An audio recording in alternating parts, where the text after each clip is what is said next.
One of the things I really love about this role is connecting with all kinds of community groups across the province. Each year we get dozens of requests for workshops and resources related to community food security, and that includes helping organizations start their own programs in different parts of the province. Community gardens are definitely part of that and really get to kind of the core of our work, which is comprehensive and community-based solutions for food security. So when we talk about food security for all, we're talking about access to food, we're talking about a sustainable food system, or the economic, social, and environmental impacts of food. So when our food system is sustainable, people are food secure, and food is produced in a way that can nourish us for generations. Community gardening, of course, comes at that from the idea of growing food close to home and working with people in your community. There are lots of different types of community gardens, and they can look like many different things. The most common type would be a community garden where people have different plots called allotments, and they grow things in there for their own use. It could be produce, flowers. Some gardeners have bees or fruit trees. And then there are also gardens where people work together more collectively to decide what to grow. Today we're coming from a community garden project that's in downtown St. John's. It's a partnership between the Anglican Cathedral and Eastern Health Wellness Group. So here there's a greenhouse, people work together, plant things indoors and in the beds outside. And collective gardens, like for schools and other purposes, are really opportunities for people to share and learn from each other.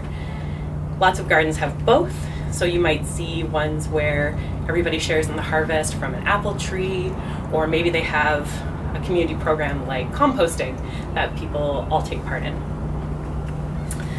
So some of the ways that community gardens are really growing throughout Newfoundland and Labrador is just in the sheer number. Food First NL has been involved for a lot of years, and some of the things that we do is have a database of community food programs. So in 2013, we probably had about a dozen that we knew of, and now we have all of our community food programs on a website called nlfoodaction.ca, and it has about 100 community gardens to date, alongside food banks, community markets, and as well as kitchen and other programs. We've also put out a best practices toolkit, and that was launched in 2011, and we're really excited to update it this year. It has lots of tips and tricks for running a good meeting, choosing an ideal community garden space, and all the different roles that you would need to maintain, or start, maintain, and then have a really sustainable garden project. And as we've seen lots of gardens grow across the province, lots of different people are involved as well. We've seen a lot more partnerships with municipalities, with institutions and school growing, even projects that are indoors and grow towers and associated with curriculum. And who participates in community gardens? It might be a group of neighbors, it could be for a social purpose, like serving a community food bank or other food program, or different demographics, newcomers, anyone who's interested in gaining access to food you couldn't necessarily buy in a store and sharing that benefit in your community. We're seeing a lot of towns really get involved as a municipality because we recognize that strong link to recreation and social well-being when we get together and grow together. Some of the other benefits of community gardening include that environmental piece, being a local steward of the land, sharing skills, having an opportunity for intergenerational knowledge between young people and seniors. And those things didn't even touch on that benefit of growing your own food to eat yourself, which we know is really just the icing on top of our community garden, that bonus that makes people engaged and involved. So when people have these opportunities to get together, to take action, we can see lots of innovative partnerships. So some of the cool things that are happening in community gardens that we really love to see are these partnerships on urban lands to make use of space and invite the public into underutilized public spaces. We saw that a lot through COVID, that people were looking for opportunities to gather and take part in outdoor activities for their well-being. And then we also really saw a lot of different towns integrate services like community composting, from Happy Valley Goose Bay to Corner Brook, now here in St. John's. We've had neighbors get together and try to deal with their food waste, often in partnership with community gardens. So co-locating some of those services can really achieve different successes in parts of the food system. As well, community gardens as a place for training has been so interesting and important, especially when it has an employment opportunity. So shout out to the Elaine Dobbins Center and the Autism Society for all their work, all of the green teams that have participated in community gardens across the province, and new ideas like an incubator project at the O'Brien Farm. So we're really excited and interested to see where community growing can take us into the future. We know that there's lots of opportunity for partnerships with provincial and municipal governments. We see people donating in-kind resources from community businesses and working together to see change. I'd encourage you all to check out our NL Food Action website, where you can find our best practices resource, our database of food programs, and reach out to us if you're interested in starting your own.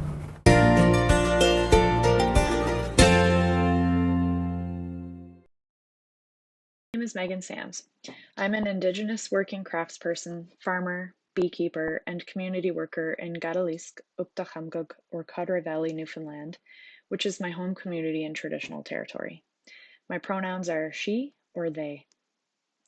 Though I work equally and fluidly between all of those roles, I'm here to talk to you today about the Codroy Valley Community Service Garden, the motivation behind it, the collaborations that have made it real, and the community-based model that we are developing as we go along. The CSG itself is located behind the Atlantic Edge Credit Union in Gadalisk, Doyle's Codroy Valley, and is a collaborative, community-based food and knowledge sharing project. And you see on the screen here an image of the valley. The community service garden is indeed a community garden, but what we do doesn't quite fit the typical community garden model. The key word for us is service. The community service garden is in service to the people who call the valley home. We raise crops strictly for giveaway to residents and sometimes people who visit or pass through. Additionally, we raise and harvest crops at the CSG and donate them to other local nonprofits who use food in their fundraising. The Volunteer Fire Department is an example of this. They often host meals or sell cold plates to cover their expenses. We're also developing a series of workshops and speaker events to transfer place-based food and agricultural knowledge within the community. These workshops will be organized by locals and delivered by locals. We are taking this slowly due to COVID and circumstances around public health and safety. After all, wellness is one of our leading objectives. In 2022, we're implementing language learning in the garden too. Each crop will be labeled with French, Mi'kmaq, Gaelic, and English translations. All of these cultures, languages, ways of life, and making community have informed the place we are rooted in now. So to use each language to identify food crops, which are such an important part of health, place, wellness, and community, is to pay respect and give recognition to the fullness of what makes Gadalisk or Codroy Valley our home. In the valley, there is a lot of space. The valley has a history of agriculture and farming of all types. When Tracy Keeping, who is the manager of the Doyle's branch, and I began talking about a community garden, we made clear that we didn't necessarily need a typical community garden because there is a lot of space. What we do all need, though, is something good to come together around, to share food, stories, and knowledge, and we do all need food. With the rising food prices, changes to a Newfoundland diet, supply chain issues, and access to stores, we need fresh food grown right here. Further to this, in my own short lifetime, I have begun to see food become a basic right rooted in community and neighborliness to something often more of a commodity exploited by capitalism and extractivism. rather than see how we can monetize food, land, space, and knowledge at the community service garden. We're looking instead at how we can create community health and abundance by giving away naturally grown, volunteer tended food to anyone who is part of our community without any questions asked.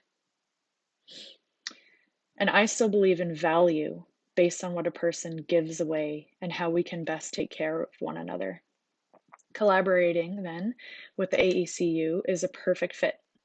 The Atlantic Edge Credit Union values community over commodity, people over profit, and the team at our local credit union eagerly cultivates values of equity, equality, and resiliency to their best ability.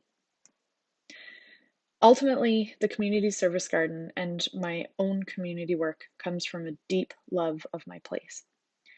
I think too that love for here is what fuels volunteerism and engagement with the community service garden. And having said that, a community service garden couldn't exist without a community, of course. So the CSG is a way to contribute to, recover, and rebuild a community that has always existed here in the Valley. We only stand on the shoulders of those who have come before us. By coming together today around food, gardening, and knowledge transference, we are ever so slightly unearthing something which brought us all together in place in the first place. The community service garden, as mentioned, is located directly behind the Atlantic Edge Credit Union and is a collaboration between the AECU, a growing team of volunteers numbering 30 plus now, our farm called Tuckaway, and other small business owners in the valley. The CSG has received donations of manure-rich topsoil, seeds, locally milled lumber, hours of labor, lending of tools, even a tractor, pit run, bedding out plants, as well as vast amounts of local knowledge. Further to this, we're very much looking forward to the implementation of an earth-sheltered greenhouse in collaboration with the Food Producers Forum in 2022. Partnering with the Atlantic Edge Credit Union is a wonderful, comfortable, and natural fit. The credit union does business through the lens of community, membership, and equality, all while considering environmental and social impacts. They believe in meaningful community investment, and giving space for the CSG is certainly that. In a nutshell, community health and wellness begins with connection to each other, and we view the CSG as a place for this with a side of fresh vegetables. All of the crops are harvested fresh and given away, free of monetary exchange, in the Doyles branch of the AECU at the makers and gardeners markets, or sometimes straight out of the garden beds. But we do all need a little money to get going and grow.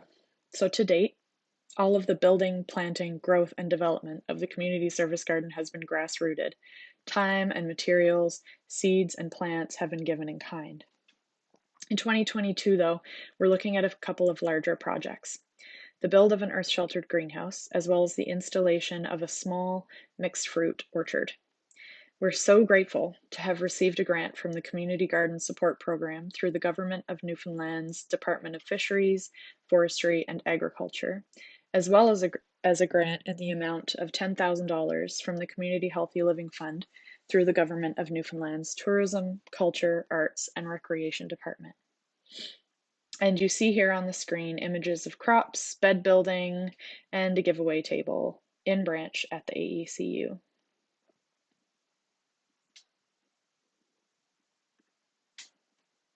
I say Walalach Walaliach. Big thanks to all of our collaborators, volunteers, to you all for listening, to my fellow panelists, and to the Food Producers Forum hardworking team and MUN. It truly does take each other, a community, to be well.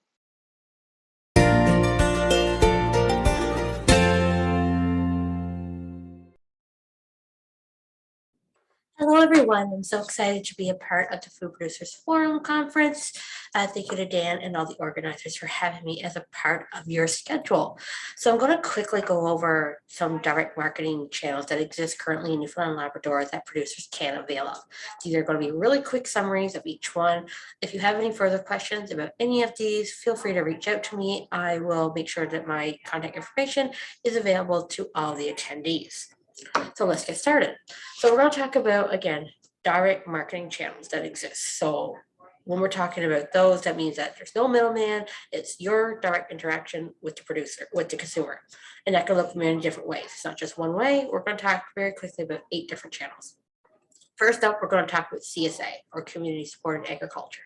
This is when a consumer will buy a single or a family share. They pay for upfront, so you have some working capital going into the planting season, and then on a weekly basis, you will meet up with them, or they will come and pick up their items that are harvested that week. It will change week to week. And it's a great model for those that want to try kind of different things, and allows you to have that working capital up front. And then if you happen to have a bumper crop, you can either extend your share or increase the number of shares that you can take on, or avail of other avenues like a farmer's market to sell the rest of your crops. We have a number of producers that are doing community supported agriculture here in the province. If you need any of those examples, again, feel free to reach out and I will point you in their direction. Next, I'm going to talk about farmers market. So by definition, a farmers market is a market that has 51% perishable or food items available for consumers to buy. We don't typically have a lot of farmers markets here in this province, but we do have Grand Falls and Clarenville and St. John's that are our closest. We do have a number of community markets that do have a food component, but they wouldn't be classified as farmers markets. But the premise is the same. You would have to travel, you have to make the decision to travel to and from the location. There's no guaranteed sales. However, you may be able to get access to a higher population than in your immediate area. You get front and center with your consumers. You get to see the variety of other producers, what they're growing, and try to complement what they're doing, and again, build that brand loyalty. There is cost, of course, the cost of gas still something to consider, and the cost of you being away from the farm versus being on the farm doing the weeding, or whoever the staff person is attending the farmer's market on your farm's behalf. But it is a great promotional opportunity to, again, get in front of a larger customer base. If you are a farm that has a farm market, then that means that you have an individual stand, whether it's on your farm itself or in another location. We have both varieties here in this province. So that is just you selling directly to customers, again, still taking you away from the field, but you might be a little bit closer. You may not have to travel as far as you would for a farmer's market.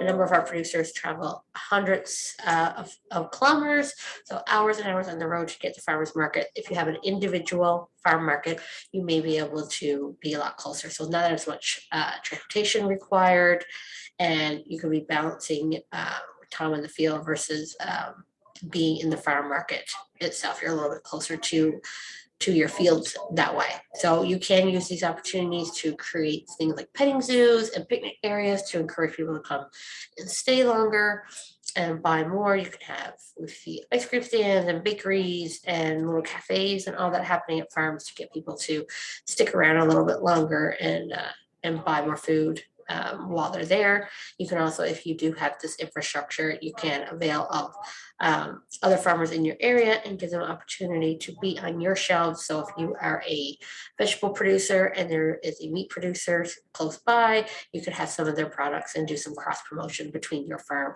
and showcase a more diverse product line to the consumers that are stopping in your farm markets. Again, there's things to consider, whether it's having a debit machine or working cash only, and how big is the customer base that is going past your farm market or the access to your farm market, and how you promote that are all things to consider. And when you have petting farms or other activities, liability insurance is something to consider with those as well. Next, we're going to quickly talk about U-picks. So typically in this province, we see U-picks in terms of strawberries, blueberries, raspberries, like berry types, and then pumpkins. There are other varieties of crops that you can do U-picks with, but that's typically what we see here in this province. So a lot of the labor costs are actually the customers themselves. You do have to balance the cost of the loss of crop from people, one for the bucket, one for you, and also tramping on your crops and stuff like that. And your work week looks a little different when you have a U-pick or a farm market, actually. So you would have the peak seasons where peak times that people will be visiting your farm would be on the weekends or in the evenings, rather than you kind of doing a lot of the work in the day. Or if you're dealing with a wholesale or retail, that's another different model. So with the UPIC, you have to consider that you're going to be more managing rather than harvesting on the weekends, managing customer expectations, managing your fields, that there's not so much damage and people are paying for what they're consuming and taking home with them. So that's another model to consider. The culinary, hospitality, tourism, I'm going to lump all those guys together because they have very similar advantages and disadvantages. Restaurants and chefs and B&Bs, anyone that has kind of a food service component to it, are great ambassadors for the agricultural industry if they are involved in the local food movement. So they help with getting the word out about what's being grown here in this province by having seasonal menus and listing what farms they avail of. So really building those relationships with those stakeholders is really, really important. And we've done a lot of work with them over the years, but from this rock and a number of other events that happen, Roots, Rants, and Roars, for example, and the gathering in Burlington and stuff like that, that has a local food component. It helps patrons of these food service establishments to become customers of yours because they get to have the taste of your great product, see the beautiful light that these chefs are putting your product in, and then be able to visit you as a farmer and be able to purchase that same product and be able to do something with it. With the emergence of Airbnbs and all sorts of things, people are cooking a little bit more when they're coming to visit RVs, same thing. So the tourism aspect definitely is growing more and more with having that local food component. So people got to eat every day, 3 times a day is preferred, if not more. So being able to tap into that market is really important. So there's some great cross promotion there and great opportunities. Now we're going to switch to an online system. So right now we're seeing a little bit of a resurgence in online websites and online channels. So these are not a replacement for these other direct marketing channels, but rather an extension at this point in time. So COVID has definitely pushed people into buying more online. So farmers need to be where people are buying, and online is where they're seeing that. So whether you have an individual farm store, online store that you can use, whether it's Squarespace or Wix or anything like that. Those are great systems. Local Line is an agriculturally based one that you can have individually for people to order from you. You still have to have very much similar to the CSA, it'll pick up locations and it has to be consistent and stuff like that. So something to consider there. And then lastly, I'm going to quickly talk about the food hub concept. So this is a great concept from across Canada and North America that we've been seeing. And we were fortunate enough to be able to support Food First NL last year as they created the Western Food Hub, which was based out of Corner Brook. So farmers up in Cormac area, Deer Lake, Steenville, all of that were able to list weekly. And then a distributor was able to come pick it up, a courier was able to come pick up the product directly from the farm. So no transportation required on the farmer's part or the customer's part. The customer would go to one determined pre-established location on a weekly basis. Somebody would be trained to pack the items and upon their arrival, make sure they're properly stored. So it really took a lot of the effort and logistics off the consumer and the producer and kind of created a really nice system. So we're hoping to see more of that happening in the future. So again, really quick summary of the different market channels. So lots of information. There's more on each one of these channels that I would love to talk to anyone who's interested. It's really important to be able to connect with your consumers, build that brand loyalty, continue to brand, and create that awareness of the diversity and quality of products that is being grown here in this province.